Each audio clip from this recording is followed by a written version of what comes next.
Theresa May will address the 1922 Committee of Conservative backbenchers on Wednesday evening amid rumours that the number of MPs seeking a confidence vote in her leadership is close to the threshold of 48. Her appearance before the committee follows what Downing Street described as an impassioned cabinet discussion of her Brexit strategy on Tuesday.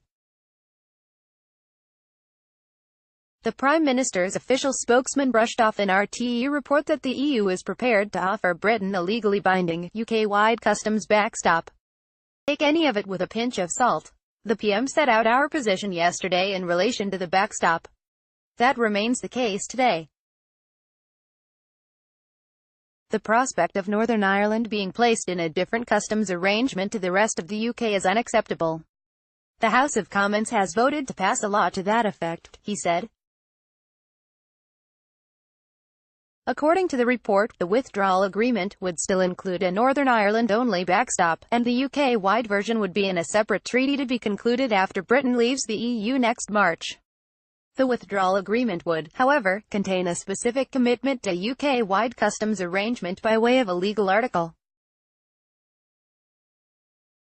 In the House of Commons on Monday, Mrs May outlined 4 steps to resolve the issue of the backstop, including a demand that the UK-wide customs backstop should be legally binding so there would be no need for a Northern Ireland-only version.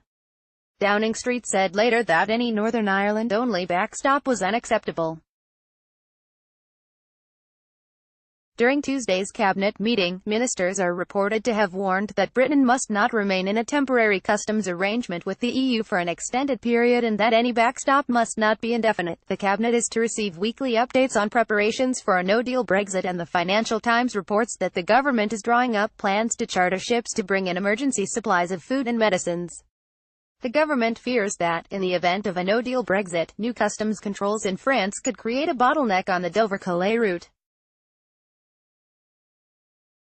Whatever we do at our end, the French could cause chaos if they carry out checks at their end, one government official told the Financial Times. Dover-Calais would be the obvious pinch point.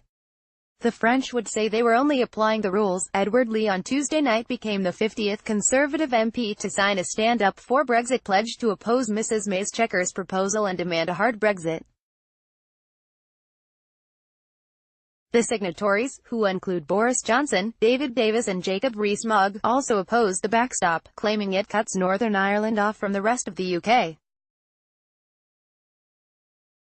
1922 Committee Chairman Graham Brady indicated on Tuesday that he has not yet received letters from 48 MPs calling for a confidence vote in Mrs May. If he does, he must call such a vote, which is conducted by secret ballot, and the Prime Minister's adversaries will need 159 votes to topple her. If she survives the vote, she cannot be challenged again for a further 12 months.